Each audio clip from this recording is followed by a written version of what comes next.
Good morning. I'm off to work Friday, doing a little extra overtime, maybe earn a couple of extra dollars. You know how it is. Money's good. Money's good. It's good to earn it.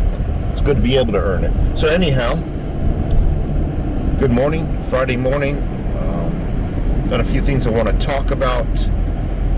News media outlets, Putin, and who's really to blame for what's going on over in the Ukraine, between Russia and the Ukraine.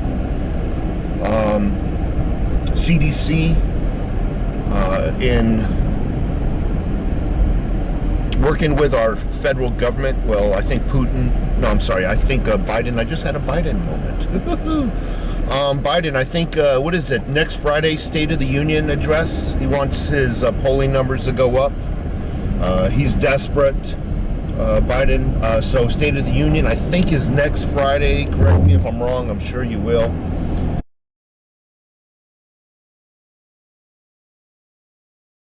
So he's working with the CDC to cook the books, and he's going to have in my opinion, breaking news.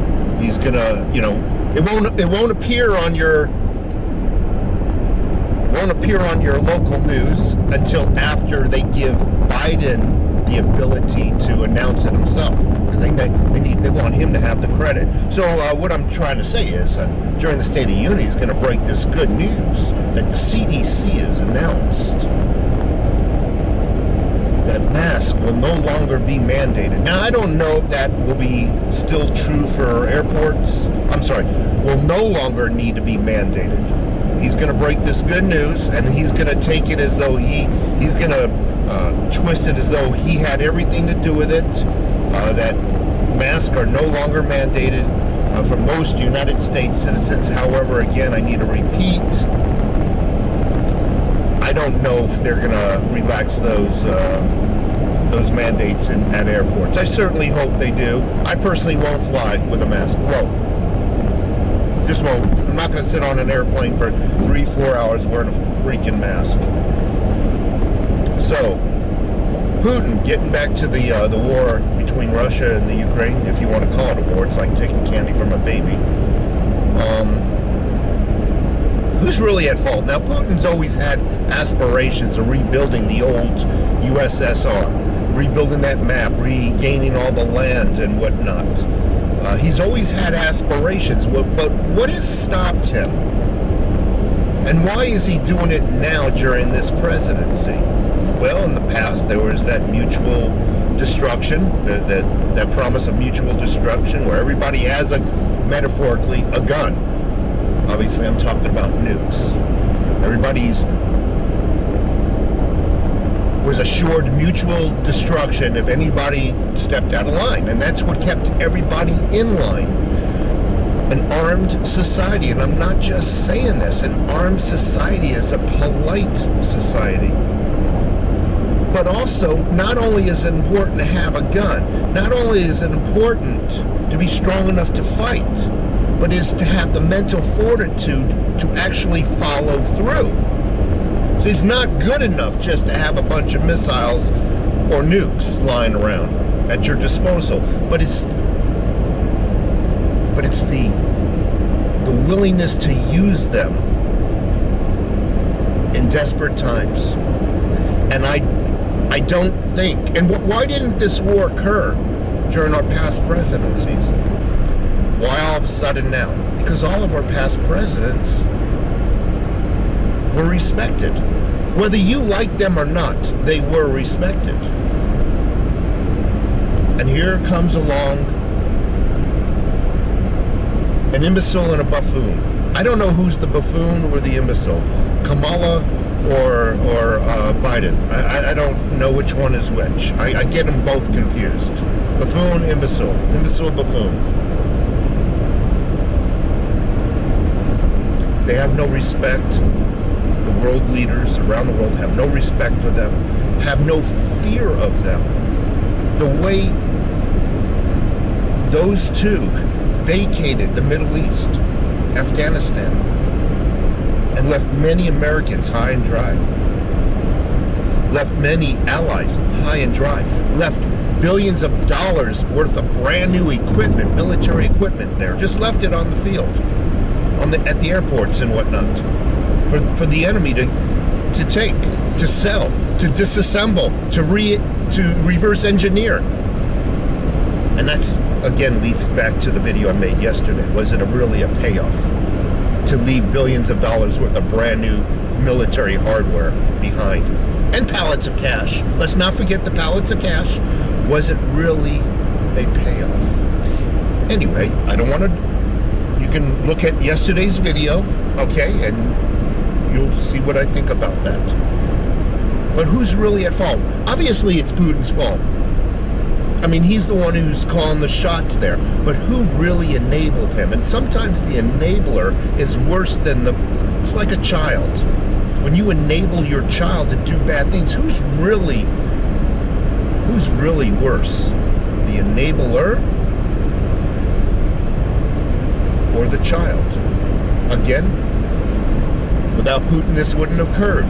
But without the news media outlets, I think the news media outlets are, we'll just say, they're second in line to blame for what's going on. And why am I making a big deal over this? Because there is a possibility of World War III. And I'll tell you why. We don't really know the full extent of Putin's aspirations after he takes Ukraine. You got all those US/NATO allies just to the west of the Ukraine. Will it stop there? Will he want to take over those countries? And now remember, they're NATO countries, so now you got the NATO people going to come in and try to defend those countries. Now you got nuclear powers that are fighting. What's next? Maybe he decides he wants to go down south to Europe.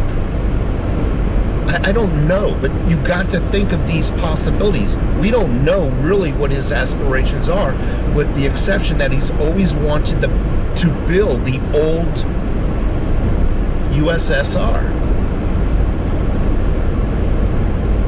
And now he's openly threatening the United States. You mess with us, you're going to see a retaliation, the likes of which you have never seen in your history. What the hell does that mean? I mean, there's only one thing that we haven't really experienced, and that's a nuke. We've experienced cyber attacks. Everybody's always saying, yeah, they're talking about cyber attacks. No. I don't believe that's what they're talking about. And I could be wrong. Maybe it's a big cyber attack. I don't know. We've experienced cyber attacks. Cyber attacks are used to take out computers that are used to control munitions and radars and anti-ballistic. You get the point. That's what those will be for. Many people will say, well, Russia can't take on the United States. Their army, their equipment is antiquated. Well, let me tell you something. One of their closest allies, one of our biggest enemies, is China. That's right. Russia and China are in bed together.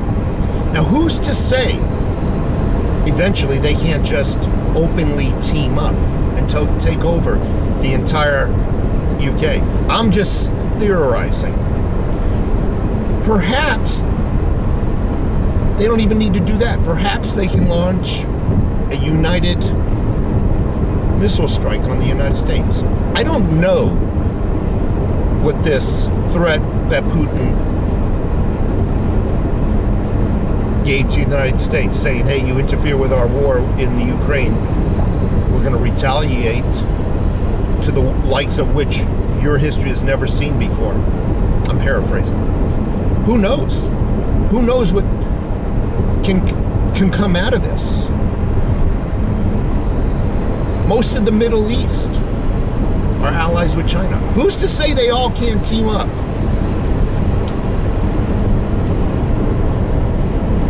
It would have never happened if Biden never got into office. Never. But who's really at fault? And I'll tell you, I'm going to repeat myself. It's news media outlets. Because if Biden wasn't in office, I don't believe Putin would still have these aspirations, but he would be kept in check by people by a president that has respect, regardless of who that president is, with the exception of Kamala and Biden. They just don't command. They're just not intelligent enough.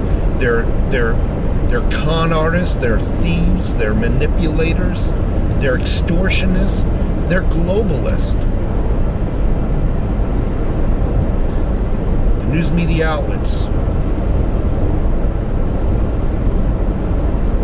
helped Biden get in.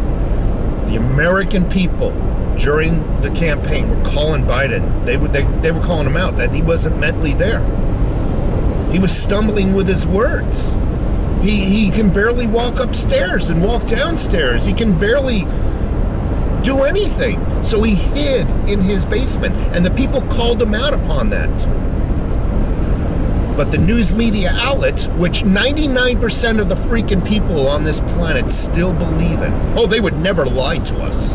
It's CNN. They would never lie to us. A lot of people think it's illegal for the news to lie. For television lies to come out of the television. I'll sue them for false advertisement. That's how people think.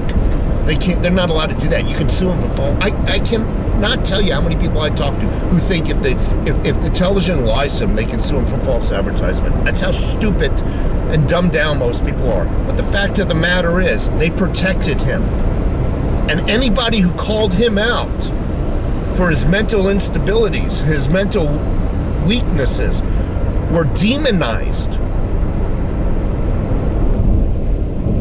The entire news media outlet would immediately assemble and just pounce on anybody who criticized Joe Biden for hiding in his bunker, hiding in his closet, hiding in his basement, wherever the hell you want to call it.